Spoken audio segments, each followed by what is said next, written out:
here. Aren't all touchdowns reviewed, especially in overtime? That's on. I'm sure the league will say something about it, or maybe they won't. So this from Al Riveron, who is the NFL Senior VP of Officiating, who briefly reviewed the play from the league's command center in New York. Quote, there is contact by both players, but none of that rises to the level of a foul. This is consistent with what we've done all year long. We left the ruling on the field. We let it stand. So, Marcus Spears, again, you're the first. This will be your first crack at it. We've not heard from you. Do you believe that should have been offensive pass interference? By rule it is, but you're not calling that at that time in the game. My biggest issue with this whole conversation about pass interference is physical down there when you have plays going on like that. We've all played in the league. We know that when you have a one-on-one situation, there will be hand-checking, pushing, guys in each other's grill. Now, if you want to get technical and not let the game evolve, because at the end of the day, this is football. That's what football looks like to everybody out there that's been watching this game for as long as you coached it, as long as we played it and when you played it. That's exactly what football is. That's one-on-one. That's a 50-50 ball. That's the offensive player winning. Now, we can get technical because it's the Saints and we get used to talking about calls that aren't made or are made. But I guarantee you, if you have that play 30 times in the NFL and the tight end comes away with it, guess how many touchdowns it's going to be? 30. Yep. Bart Scott, you disagree?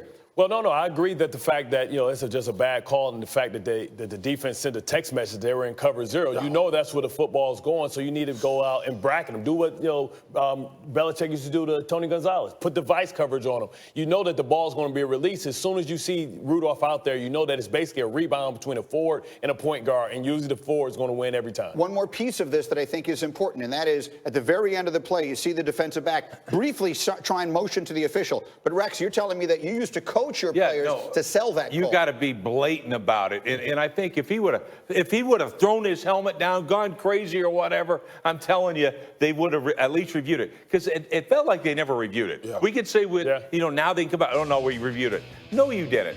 And here's the other thing. Greeny, you know what's crazy about this play? Yeah. You know how hard it is to complete a fade? And, Dan, I'm talking to you about it. A fade from a shotgun in that thing, that kind of pass?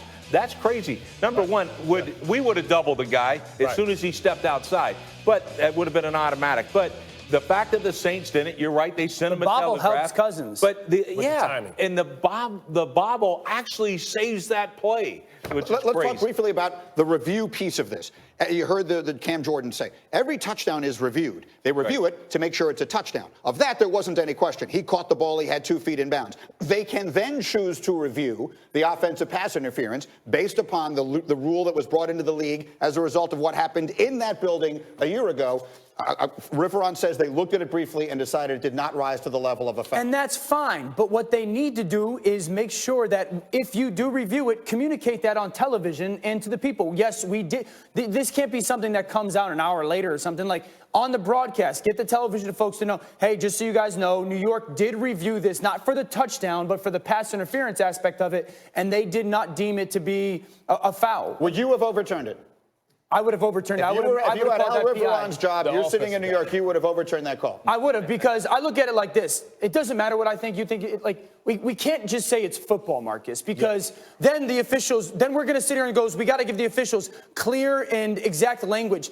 Because here's the thing. Is there separation? Yeah, absolutely. Okay, how does the separation happen? He pushes off.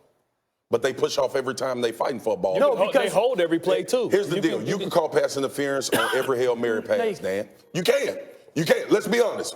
If the referees wanted to call pass interference on every Hail Mary, but this ain't pass interference, Marcus. It's a one-on-one. It's a one-on-one. It's one-on-one that takes place every single time there's a battle for a fade. Every time there's a push-off. But there's not. No, there's not, Marcus. Can't straighten up a guy. Here's the other piece of this. Marcus, I mostly agree with you. Okay. But the other side is, when you put this rule in, you are inviting this conversation. I'm with you on that. But here's the deal. We had this whole conversation all year long about turning over pass interference calls. Right. How many got turned over? Stunningly few. Yeah, 1%. Sure, maybe the rule is flawed then. So there we go. No perfect rule. But here's the thing too. I'm going back to what Bart said. Didn't this just happen to you with George Kittle? Didn't this exact thing in a crunch time moment just happen to the Saints? And I text G and said, why are they playing man-to-man on a big physical tight end and giving up a play like that? We can talk about the call, and the Saints can talk about it in Cam Jordan, and I know they're scarred because of what happened last year. They ain't calling offensive pass interference right there. We all know that. And that one play didn't lose the game either. Well, that did, but the game ended on that play. Yeah. And it was third down and all the other stuff. The only thing I'll say is, as a football fan, do you want to live in a world where that play is going to get overturned by guys in New York all year long on every single time they look at it? Unless you're a fan of That's fair. They're trying to get bailed out. Rid of it. The Saints were trying to get bailed out. That's why we said they opened Pandora's box with doing it. Okay, let's move on to something else. Let's talk about Kirk Cousins, because for a long time, he's been the guy who couldn't win the big one. And as of yesterday, we can no longer say that about him. How's it feel to win a playoff game?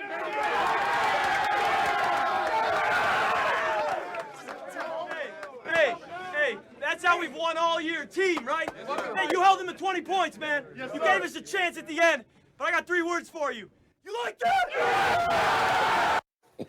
All right, let's let you wax rhapsodic for a moment about Kirk Cousins. If Kirk Cousins doesn't go down there and win, everyone's going to kill him. Everyone's going to say, man, I told you Kirk Cousins couldn't win the football game. Kirk Cousins is just a system quarterback. Well, listen, Kirk Cousins has kind of debunked everything about him this year. He went down and won a playoff game, or a primetime game, against Dallas. Had the big comeback against the Broncos, and then he goes down to the Superdome and knocks off a lot of people's pick to be the NFC representative in the Super Bowl. It was certainly mine, and he had big second quarter throws to Thielen downfield. This ball to Thielen is perfect. So we got to give Kirk Cousins some of his credit and some of his due. You might want to say, hey, we'll see what happens next week. That's fine. He's going to have to show it again next week. But he's done everything this year to quiet everything that has been said about him. I want to get Marcus in on this because we've talked about it a little bit already this morning, but you're new to the set here with us. Fairly or not, the reality is he's a player who's been defined by his contract for the last couple of years. That was a big win. What do you say about it? It's a huge win. It's a step in the right direction. But Kirk Cousins, I heard you guys talking because, I watch the show all the time.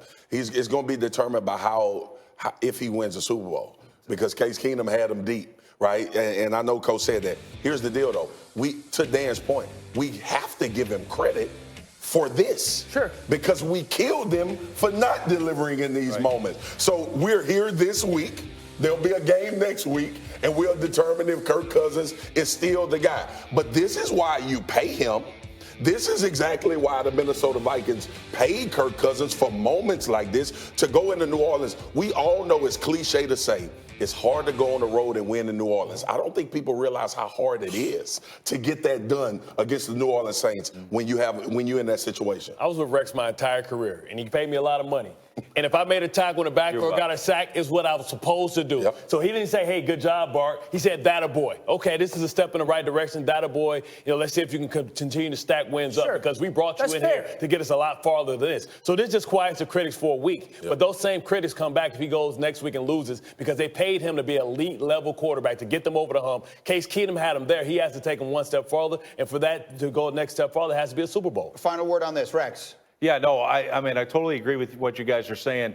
The difference is they brought this guy in. They thought he would be the difference to take him to a Super Bowl. We're going to find out. The thing that I have a problem with, going into it, has he done all this stuff? In the regular season, they beat one team with a winning record, and that team was Philadelphia. By the way, they're 500 now. Yeah, so listen, we'll see.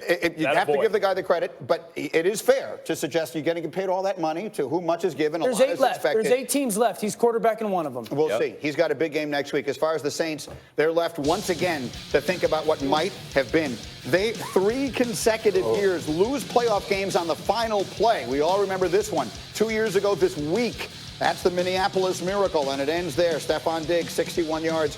You remember it like it was yesterday. And then last year, this was even worse. This was the call that created all the stuff that happened today that isn't made. We all know Pandora's box opened. The Rams wind up in the Super Bowl as a result. Again, they wind up losing on the last play of the game. And then yesterday they lose on the last play of the game. And look, I think back, I've always felt those legendary Buffalo Bills teams that made 4 straight Super Bowls and kept losing but kept coming back. I always thought that was a great accomplishment, to suffer that many huge disappointments and keep fighting back. But at some point, you can't do it anymore, especially when your quarterback is 40 years old. Right. Do you believe that this was the end of these Saints as we know them, their best shot to get it done? Yeah. And the reason being is because of the other teams in the NFC. It's not that the Saints won't try to retool and be a great team, but we just showed 2 highlights where the defense cost them. We can talk about the offensive pass interference from the Rams. You make a tackle against Minnesota, you in the Super Bowl 2 years ago, and then you got to finish against Kyle Rudolph and be in a better situation. But Greeny, to your point, like we looking at San Francisco now, we looking at teams coming along that's trying to get to that level of consistency that Sean Payton and Drew Brees created. It's the same thing in college when we talk about Alabama. Has Alabama gotten worse? No, they won 11 games, had an off year. You know what everybody else is doing, though? They are raising their level of play to compete with the top dog in that conference. So I don't think the Saints are done. Everybody else is just making those strides. How about Brees? This is what I want to ask you yesterday. But he did not have a great day. Now, obviously, he had the fumble late and all the rest of that. He had them in position. What do you think of that? What do you think? We talk a lot about Brady's future, not nearly as much about Brees' future. I still think Brees ends up in New Orleans next year for one more go-round. I mean, to your point with the Brady conversation, it's fair. Brees has had a really good year. Since he's come back, he's played as good as anybody in the NFL. He had a bad day yesterday, some uncharacteristic mistakes, throwing the interception and double coverage. And then the fumble is the biggest one that was, we just never see Drew Brees in that moment not reset and find a check down and get the ball out of his hands in the fourth quarter. But he's still played really good football this year. I think that what they do is they bring Drew Brees back, they make one more run, and they draft a really good young quarterback early. I'm talking going into the first round and finding a quarterback. But when is the right time to say goodbye, right? It's always hard to move away from a guy that's represented your organization. Teddy Bridgewater's sitting there. And really Drew Brees has been breaking down the last 2 seasons. He benefited from being hurt early in the season, rested that arm, because the narrative before the season before was the fact that his arm was tired, couldn't push the ball down the field. They put a lot into this team, building this team, a lot of equity, trading first-round draft picks to get Davenport, and it's just not good enough. And sometimes it's just not good enough. You have to move on, but it's always a hard decision to make. Yeah, I think it's interesting. I mean, Taysom Hill, we saw a little bit of it. Yeah. I've been calling for this guy to be the heir apparent. So I don't think it's going to be Teddy Two Gloves. I think it's going to be Taysom Hill. They've been developing. That's what's playing in the league. Josh Allen, Lamar Jackson. That's what's been playing in the league, and that's who I think is going to be the heir apparent. You think Taysom Hill is Josh Allen and Lamar Jackson, though? No, we're going to find out. You can't say he isn't. What are you basing on the fact he threw a 50-yard touchdown pass and he's running all over the place? His playmaking ability is similar. And look, in the preseason, this guy dominated in the preseason. Everything we hear is that they love him, one way or another. Well, we'll see what that future is. So we'll find out. All right, then there's the story from late yesterday, as first reported by our Ed Werder last Thursday. The Cowboys officially announced yesterday that head coach Jason Garrett will not return next year. Mort also reporting last night that the team will focus on candidates with extensive NFL head coaching experience. Also yesterday, Cowboys legend Troy Aikman had these interesting thoughts. When the organization was unwilling to come out publicly and say that we are seeking a new coach, and yet at the same time reports are coming out that they're interviewing potential new candidates for the head coaching position, it's disappointing. I think in a lot of ways it shines a light on some of the dysfunction, if you will, within the organization and kind of how they got to the point they're in now. It was a weird week. There's no two ways about it. And Marcus Spears, you live there in Dallas, so you're sort of in it every minute. You played the majority of your career for the Cowboys. What do you think of all this? I literally heard a radio personality come on in Dallas and say, what the hell are they doing? That's the same thing I was thinking. Like, this is not a process where you just, like, the emotion behind all of this has created this whole other thing. You not renewing Jason Garrett. You finding a new coach. What the hell is all this mixing up about in between that time? This is the issue, right? The conversation we have about Jerry Jones, Stephen Jones, we couple this front office. Great personnel decision. Give them credit for that. When it comes to this type of stuff, like, it's just so emotional. They love hard. And this is the thing. I know this about Jerry playing with him. Jerry is attached to his guys. Jason Garrett is in that community of Jerry's guys where it hurts him to make business decisions that need to be made, that has to be made, but it's personal. Move on. Like, it didn't work. Yeah. It's 9.5 years. It did not work. Jason Garrett made over $38 million being the head coach for the Dallas Cowboys.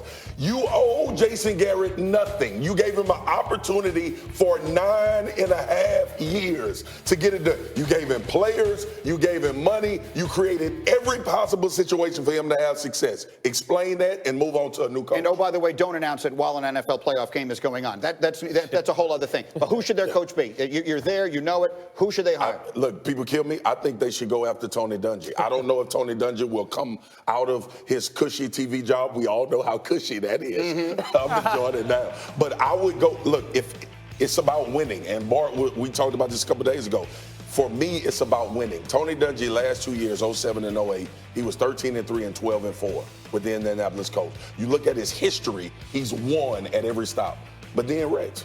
Right. Yeah, I'm with you. But you know what? Hey, I'll take Jimmy Johnson. Why not? If you're going to take an old guy, they want a guy that won with you. Why not? It's never going to happen or whatever. But I think Bart had a good one. Yeah, absolutely. I think David Shaw from Stanford, I think he has, people don't realize he has NFL experience. He was on the coaching staff with Rex. You know, he's a guy that has experience dealing with, you know, this modern day athlete. I think he's the perfect candidate. I think he can come in and put a good staff together. Let's say if he was on the coaching staff in Baltimore on the offensive side. Yeah. Whatever, he was an Quarterback, offensive wide coach. receiver. But he knew who the man was, though. Dan, Lincoln Riley. Lincoln Riley is the name that was brought up earlier here this morning. Lincoln Riley makes sense. Jim Harbaugh. Yeah, basically. That's Jim what I'm trying to Harbaugh. tell you. Jim Harbaugh, obviously his